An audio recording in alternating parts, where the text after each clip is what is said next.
E aí, átomos! Professor Everton aqui e hoje nós vamos fazer a revisão para o segundo dia do SSA1 da UPE.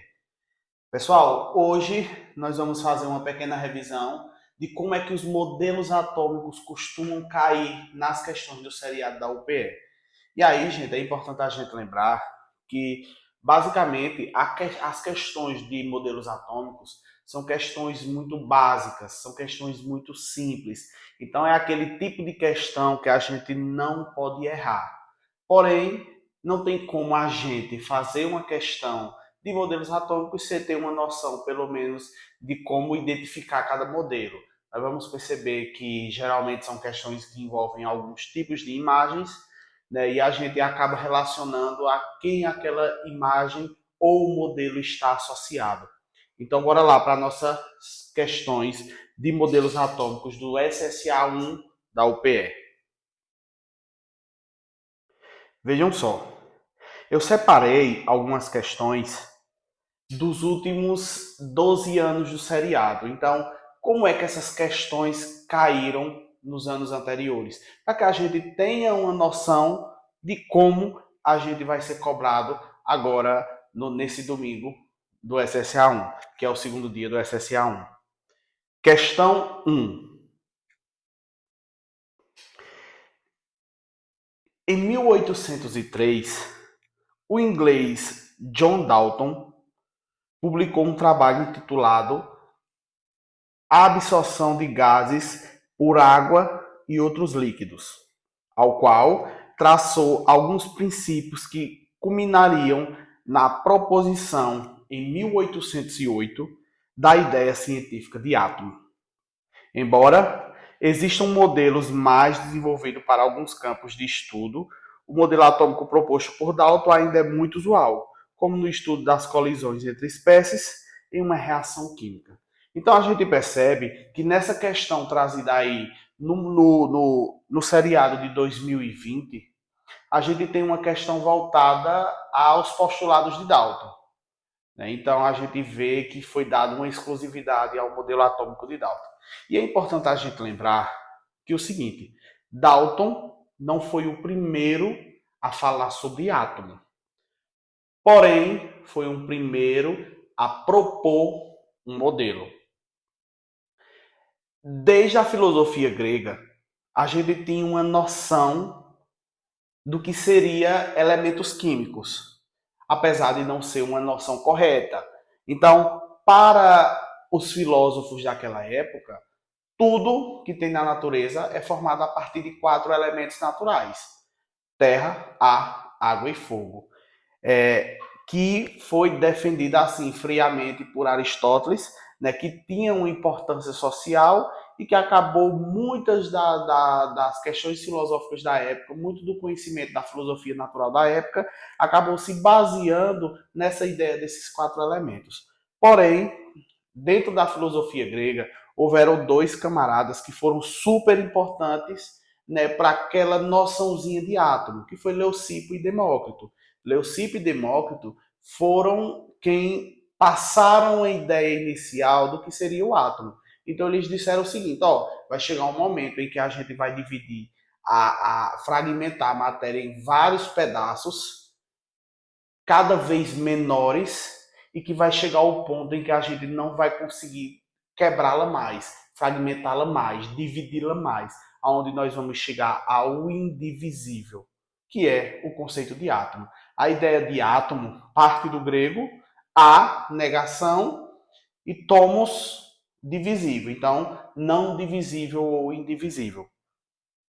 Porém, quando a gente chega no século XVI, no século XVII, a gente começa a descobrir que vários elementos são responsáveis pela composição do universo. Então, aquela ideia de que tudo era formado por terra, ar, água e fogo começa a cair por terra, porque a gente começa a perceber que existem outros elementos que acabam compondo a matéria.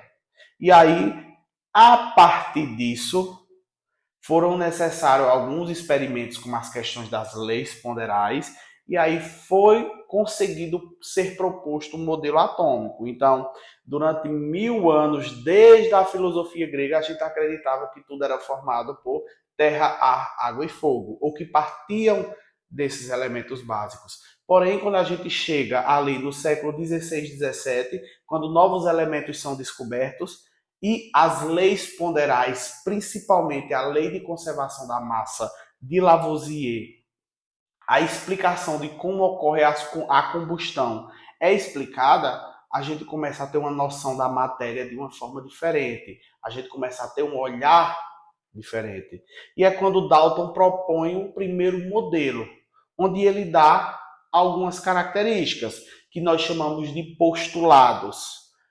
A principal característica do modelo de Dalton, ou as principais, é que esse modelo é caracterizado por o átomo é formado por uma esfera, ou seja, ele tem um caráter esférico, assim como essa estrutura que a gente consegue ver aqui. Então, os átomos possuem esse caráter esférico, indivisível, ou seja, a gente não consegue dividi-lo, maciço, rígido, ou seja, a gente não consegue quebrá-lo. E além do mais, ele propõe outras características, que diz o seguinte, ó, cada elemento químico tem o seu átomo específico. E o volume, a massa e a densidade desse átomo pode variar conforme o tipo de elemento químico. Mas bora lá para o que a questão vai ser cobrada. Assinale, assinale, assinale a alternativa que representa o modelo atômico de Dalton. A. Os átomos são esferas maciças e indivisíveis. A gente acabou de falar que o átomo de Dalton ele é caracterizado por esferas maciças e indivisíveis. Ou seja, são duras, rígidas e que não podem ser mais divididas. Com uma densidade específica para cada elemento químico, com átomos de um mesmo elemento, podendo diferir em relação às suas massas. B. Os átomos são esferas maciças, ok? E formadas por prótons e elétrons. Dalton ainda não falou em prótons e elétrons. Nós vamos observar que isso é uma característica lá do modelo atômico de Thomson, principalmente do elétron. É ali que é discutido o elétron. É quando a partícula negativa elétron é descoberta e aí a gente começa a ter uma noção da natureza elétrica da matéria. Mas Dalton ainda não mencionou cargas. Então, essa alternativa B, ela está incorreta. Os átomos são esferas maciças e indivisíveis, possuindo uma massa específica para cada elemento químico. Perfeito. A gente percebe que ele caracteriza maciço indivisível, que de fato é uma característica do átomo, e ainda diz, possuindo uma massa específica para cada elemento químico. Ou seja, se eu pego o elemento hidrogênio, ele tem uma massa. Se eu tenho o oxigênio, ele tem uma outra massa, que é característica daquele elemento. Então a gente percebe que essa questão ela está correta. D. Os átomos são esferas maciças, formados por prótons e elétrons. Mais uma vez é mencionado prótons e elétrons, que não é uma característica do modelo atômico de Dalton. Não é. Os átomos são formados por duas regiões. Um pequeno núcleo, não é mencionado o núcleo, onde estão os prótons e os nêutrons. Mais uma vez é mencionado as partículas. Inclusive, agora foi mencionado os nêutrons, que não havia sido mencionado nas questões anteriores. Então, a gente percebe que a alternativa C é a única questão que explica como funciona esse modelo. Né? Eu acho que eu esqueci de mencionar em relação à questão da alternativa A. Os átomos são esferas maciças e indivisíveis, com uma densidade específica para cada elemento químico, ok? com átomos de um mesmo elemento, podendo diferir em relação à sua massa. Ó, até a metade estava ok na alternativa A. O problema é quando ele menciona aqui, ó, com átomos de um mesmo elemento, podendo diferir em relação à sua massa. E a gente viu, a gente sabe que elementos iguais possuem mesmas propriedades, logo vai ter mesma densidade, mesma massa. O que vai diferir são elementos diferentes. Então, se eu pego o hidrogênio e pego o oxigênio, são elementos distintos, que são diferentes e que vão possuir propriedades diferentes, inclusive a massa. Então, a alternativa correta para essa questão é a alternativa C. Próxima questão. Veja só, a partir de agora, nós vamos perceber que a maior parte das questões do seriado está relacionado a alguma imagem. Então, vai dar uma charge, vai dar uma ilustração, vai dar um modelo específico, e nós vamos observar que em cima dessa ilustração será cobrado, qual é o modelo que está sendo mencionado? Quem propôs esse modelo? E é muito importante a gente lembrar que é muito comum, quando a gente está estudando modelos atômicos, ser feito algumas analogias. Por exemplo, o modelo atômico de Dalton é conhecido como um modelo de bola de bilhar. Apesar de Dalton não ter falado isso, apesar de Dalton não ter feito essa comparação, ao longo da história, ao decorrer de que o modelo era ensinado, essa analogia foi fazendo parte do modelo. E aí hoje a gente tem um modelo de Dalton conhecido como o modelo de bola de bilhar. Assim como o modelo de Thomson é conhecido como o modelo de pudim de passas, o modelo de Rutherford é o sistema planetário, porque nós vamos ter um núcleo com elétrons orbitando esse núcleo, que seria semelhante ao nosso sistema solar. Nós temos o camadas de cebola, porque Bohr, quando ele pega o modelo de Rutherford para fazer um aprimoramento, ele diz que os elétrons ele está distribuído em camadas com níveis de energias diferentes. E essa camada ela é associada às camadas da cebola.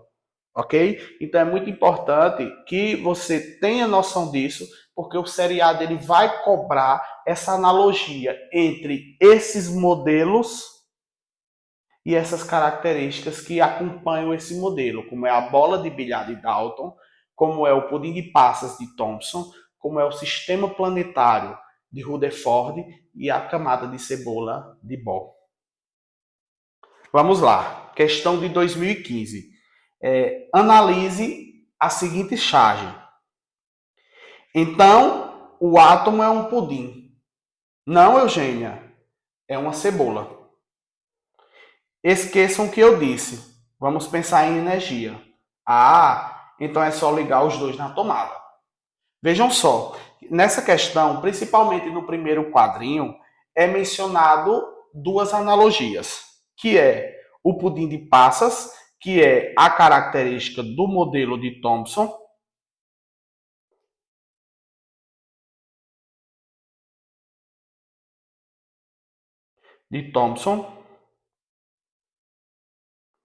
e é mencionado a cebola, que está relacionado ao modelo de Bohr. Então, vejam só, as estudantes Eugênia e Lolita estão falando respectivamente sobre os modelos atômicos de. A gente sabe que quem falou primeiro foi o pudim, relacionado a Thomson, e em seguida a Lolita falou em relação à cebola, que é o modelo de Bohr. Então, a gente vê que a questão que se enquadra nas respostas é a letra C, que inclusive é a única que menciona o modelo de Thomson primeiro. E eu quero que você observe que o modelo de Bohr aí é mencionado junto com o de Rutherford, que é muito comum ao longo da evolução, do ensino da evolução dos modelos atômicos, sempre associarem os dois modelos, até porque o modelo de Bohr ele é um aprimoramento do modelo de Rutherford. Então, é comum vir tanto o modelo de Bohr separado, como nós vamos ver que existem outras questões do seriado que traz esse modelo separado, mas em alguns casos também é mencionado os modelos juntos, porque o modelo de Rutherford-Bohr seria Rutherford lançou um modelo e que o de Bohr foi um aprimoramento que ficou conhecido como modelo Rutherford-Bohr, ok? Então, a resposta correta para essa alternativa também seria a letra C. Questão 3. Vejam só. 2023. Percebam que é uma questão já recente. Observe a charge a seguir. Galera, pega a visão do modelo. Pessoal, a gente percebe aqui duas características muito interessantes. Primeiro, para quem conhece o cientista Bohr, já saberia identificar pelo desenho. Porém, o que nos interessa não é a aparência do cientista, e sim as características do modelo. A gente observa que o nosso modelo atômico mencionado está dividido em camadas.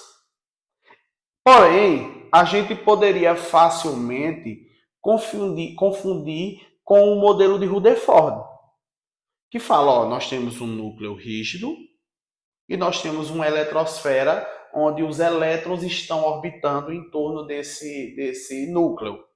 Porém, se a gente for analisar, ele demonstra as camadas. Quando Bohr fala sobre o seu modelo atômico, ele fala sobre essas camadas, ele nomeia a camada mais próxima do núcleo, a camada K, em seguida L, M, N, O, P. E aí, quanto mais distante é essa camada, maior é o seu nível de energia. Quanto mais próximo do núcleo é essa camada, como é o caso da camada K, menor é o seu nível de energia. E aí, como ele menciona essas camadas, a gente percebe que ele está diretamente mencionando o modelo de Bohr ou, como a gente viu na questão anterior, o modelo de Rutherford-Bohr. Com base no modelo atômico apresentado na imagem, quem é a personagem representada?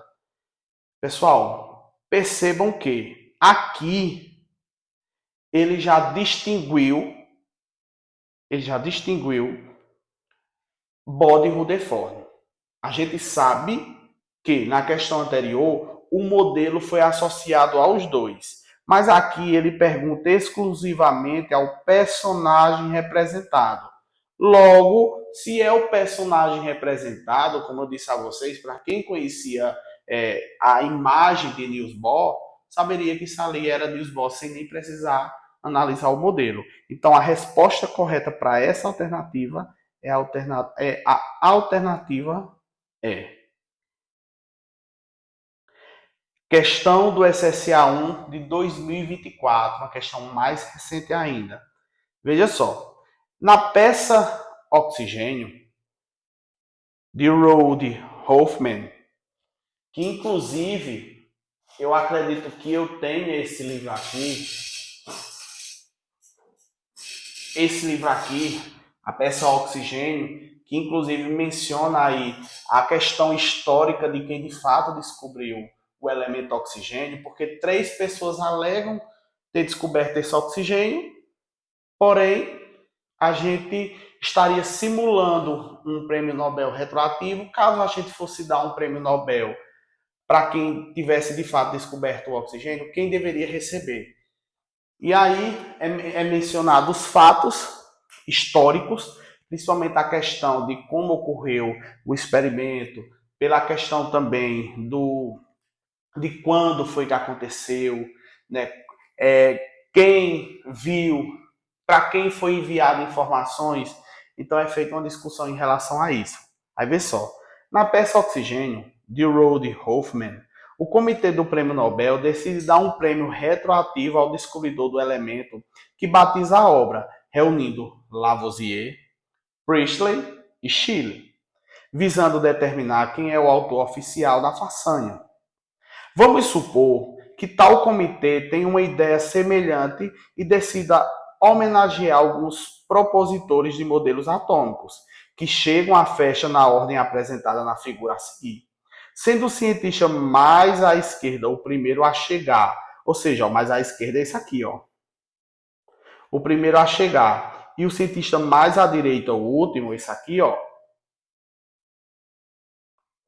Como cada um levou a representação da sua proposta para a festa, podemos determinar que a ordem de chegada dos convidados foi. Então percebam que nessa questão, mais uma vez, nós vamos analisar o modelo e o personagem, o cientista. Então foi dado uma imagem do modelo e do personagem. Então, a partir daí, a gente tem duas maneiras que a gente pode analisar. Ó, vamos supor que eu conheça todos os personagens, mas eu tenho dúvida em um modelo, então fica fácil de eu deduzir através das características físicas desse personagem. Ó, eu não tenho noção nenhuma de quem é o personagem, mas eu conheço o modelo, eu consigo fazer a interpretação também pelo modelo. Mas bora lá. A gente percebe que nesse primeiro modelo aqui, nós temos o pudim de passas de Thomson. Por quê? Nós temos um átomo esférico, onde nós temos cargas negativas plugados nessa esfera, que é característica do pudim de passas, que é característica do modelo de Thomson. Então a gente já percebe que esse primeiro modelo, a gente está falando do cientista Thomson. E com base nisso, a gente já consegue descartar a alternativa A, a alternativa D e a alternativa E. O segundo modelo, que é o modelo quântico, que muitas vezes não é mencionado, o modelo de Schrödinger. Esse modelo, gente, ele é conhecido por ser o modelo quântico, o modelo mais moderno, onde a gente começa a discutir de uma forma mais complexa a questão de orbitais, de nuvem eletrônica, de, por exemplo, onde é que o elétron da camada S ele pode ser encontrado, onde é que a gente tem certeza que ele não é encontrado. Então, a gente começa a ter uma discussão relacionada a essas partículas de uma maneira muito mais complexa. E hoje é o modelo mais moderno que nós temos e o que nós usamos como base para a interpretação da matéria no geral. Então, esse modelo aí de Schrödinger, e se a gente for perceber, esse modelo ele está com um certo desfoque para representar a nuvem eletrônica. E essa nuvem eletrônica representa o modelo de Schrödinger.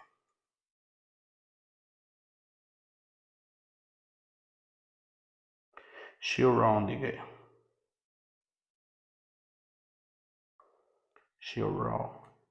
Que nome difícil de ser feito. Schrödinger. E aí, gente, a gente já conseguiria matar a alternativa B. E logo a gente percebe que é a alternativa C a resposta correta. Mas por desencargo de consciência, a gente percebe que o terceiro modelo de fato faz referência a Bohr, onde a gente tem o núcleo e as camadas orbitando esse núcleo. A gente tem o modelo de Dalton, que é o mais simplista de todos, que é aquela esfera maciça e indivisível que a gente mencionou no começo do vídeo. E, por fim, o modelo atômico de Rutherford. Então, a alternativa para essa questão era a alternativa C, que daria a ordem correta de chegada desses cientistas. Questão 5 de 2022. Vejam só. Analogias são muito usuais como estratégias para abordar conhecimentos científicos, como é o caso do pudim de passas, bola de bilhar. Isso são analogias. A gente pega um modelo e está fazendo uma analogia com algo do cotidiano, para facilitar o entendimento desses modelos. Pois possui o potencial de apresentar ideias mais complexas, o domínio-alvo, a partir de ideias mais simples. Ou seja, eu vou pegar um modelo complexo, como é o modelo, por exemplo, de Bohr, o modelo que diz que o átomo ele é composto de camadas, de níveis de energia. Porém, com uma maneira mais fácil de fazer o aluno entender, eu vou fazer uma analogia com algo do cotidiano dele, como é as camadas de cebola. Então, a gente vê que a cebola ela tem um núcleo, aquela parte central, que é semelhante a um núcleo, e tem as camadas em volta, que é muito semelhante ao modelo de Bohr. Contudo, algumas vezes existe o uso abusivo, como na tirinha a seguir. É muito importante, gente, a gente destacar esse uso abusivo, porque muitas vezes a gente quer simplificar com essas analogias que a gente acaba descaracterizando o modelo. Então é muito comum a gente pegar textos na internet que tentam explicar esses modelos e eles acabam tentando simplificar tanto esses modelos que acabam distorcendo, fatos históricos, postulados do cientista, afirmando coisas que o cientista não falou. Então é muito comum a gente perceber essas distorções. Mas vamos para a tirinha. Marie, você já leu a história dos modelos atômicos que tem no livro que te dei? Sim, adorei. Tem um modelo atômico que é igualzinho ao sistema planetário. Achei lindo. O núcleo seria o Sol e os elétrons os planetas. Ah, também vi um que é igual a um pudim de passas. Fiquei até com fome depois desse. Aí vim comer bolo. E pensando bem, esse bolo é igual ao modelo. Como assim? Totalmente indivisível. Então, tire o olho que ele é todinho meu. Mesmo com o uso abusivo das analogias, podemos reconhecer na ordem em que aparecem os modelos atômicos propostos por. Vamos lá. Ele é mencionado a partir do segundo quadrinho. Tem um modelo atômico que é igualzinho ao sistema planetário. A gente sabe que o sistema planetário é o sistema de Rutherford. Com base nisso, a gente já consegue descartar a letra A, B, D não, e E. A, B e E. Estamos entre C e D. O segundo modelo que é dado a característica é o do pudim de passas, que a gente sabe que é o modelo atômico de Thomson, que é mencionado na letra D. Então a gente já consegue descartar a alternativa C. E por fim, só por desencargo de consciência, ele fala: fiquei até com fome depois desse, aí vim comer o bolo. E pensando bem, esse bolo é igual ao modelo. Como assim? Totalmente indivisível. Quem é que fala em um modelo indivisível? Qual é o modelo que é esférico, maciço e indivisível? O modelo de Dalton.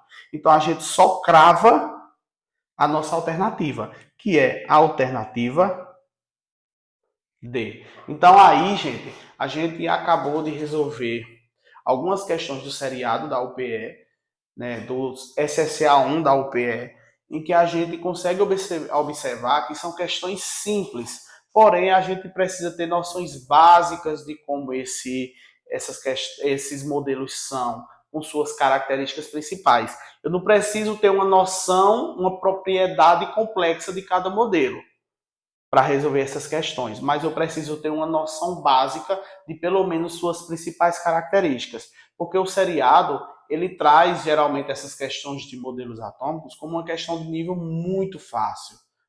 Traz uma imagem que geralmente é um modelo junto a seu personagem e quer que a gente identifique de quem é aquele modelo. Seja o personagem para a gente identificar, seja a analogia que nós mencionamos. Bola de bilhar, modelo de Dalton. Pudim de passas, modelo de Thomson. Sistema planetário, modelo de Rutherford. e camadas de cebola, o modelo de Niels Bohr. E aí, gente, foi isso. Espero que vocês tenham gostado e até a próxima.